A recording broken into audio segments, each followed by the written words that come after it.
নমস্কার বন্ধুরা, আশা করছি তোমরা সকলে খুব ভালো আছো। তোমাদের ভালোবাসা ও আশীর্বাদে আমিও খুব ভালো আছি। কোচবিহারের একটি ছোট্ট গ্রাম থেকে আমি রাখি, তোমাদের সাথে আমি নতুন কিছু ব্লগ ভিডিও নিয়ে চলে এসেছি। আজকের বারটি হলো শুক্রবার। এখন বাজে সকাল 7:30। আমার সকালে যা যা রুটিন থাকে, বিছানাটা তোলা, আমি এদিকে এখন বিছানাটা তুলে নিচ্ছি। আমার ওইদিকে বিছানা তোলা হয়ে গেছে, সোজা চলে এসেছি রান্নাঘরে। এখন আমি দুধটা জাল করে নিচ্ছি।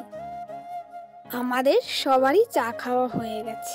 এখন চলে এসেছি কলের পাড়ে, চায়ের বাসনপত্রগুলো মেজে ধুয়ে নিচ্ছি। আর আমাদের চারিপাশটা দেখতেই পাচ্ছ, প্রচুর কুয়াশা। এখন বাজে প্রায় 8:30টার মতন, এখনো পর্যন্ত কুয়াশা কমেনি।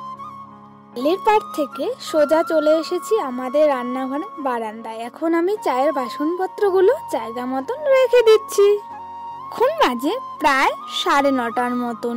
তো কালকে আমি জামা কাপড়গুলো ধুয়েছিলাম, সেগুলো হালকা ভিজা আছে, তাই আমি চলে এসেছি বাসে। এখন জামা কাপড়গুলো শুকোতে দিয়ে দিচ্ছি।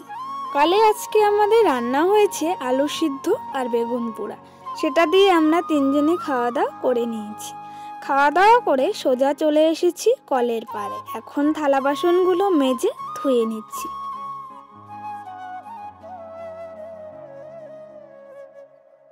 কলের পাড় থেকে সোজা চলে এসেছি ঘরে। তো সামনেই তো সরস্বতী পুজো। সরস্বতী পুজোর আগেই আমি ঘরটা ভালো করে পরিষ্কার করে নিচ্ছি।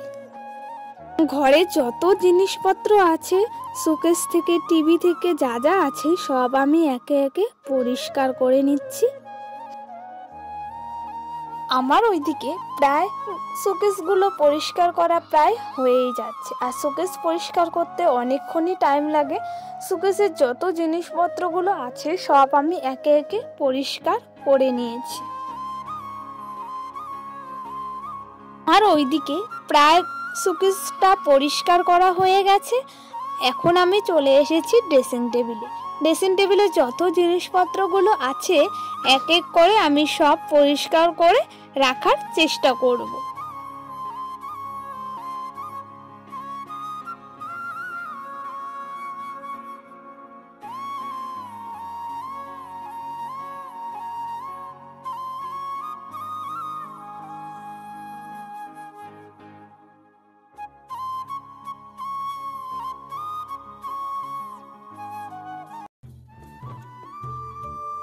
সাত দিন পর আমি কেন ভিডিওটা আপলোড করছি সেটা তোমাদের সাথে শেয়ার করব।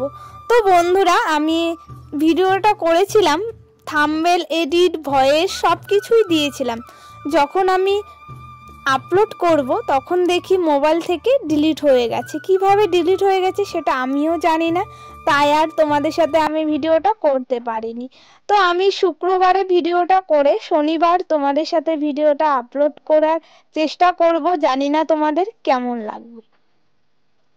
সামনেই তো চলে আসলো সরস্বতী পুজো, তার জন্য ঘরের জিনিসপত্রগুলো আমি ভালোভাবে গুছিয়ে পরিষ্কার করে নিচ্ছি। তো ঘরগুলো যদি পরিষ্কার করা হয়, ঘরের জিনিসপত্রগুলো, তাহলে দেখতে খুবই ভালো লাগে। তার জন্যই আমি ঘরের জিনিসপত্রগুলো পরিষ্কার করে রাখার চেষ্টা করছি।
আমাদের সাথে গল্প করতে করতে দেখো প্রায় আমার ড্রেসিং টেবিলে যত জিনিসগুলো আছে সব আমি একে একে পরিষ্কার করে নিয়েছি।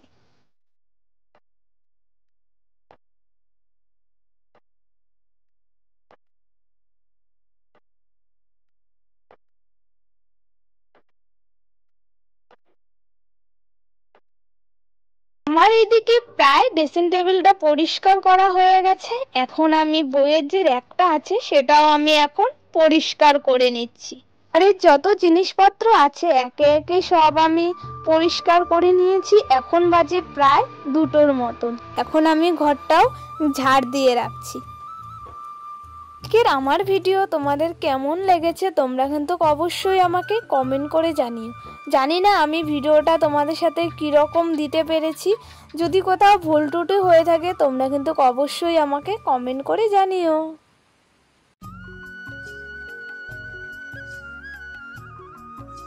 তো বন্ধুরা, তো দেখো এদিকে আমার প্রায় ঘর ঝাড় দেওয়া হয়ে গেছে। তো চলো তোমাদের সাথে একবারে পরে কথা হচ্ছে। বন্ধুরা, আমি এদিকে স্নান টান করে চলে এসেছি। তো সকালে যে কাপড়গুলো আমি রোদ্রে দিয়েছিলাম সেগুলো এখন আমি ঘরে নিয়ে যাব।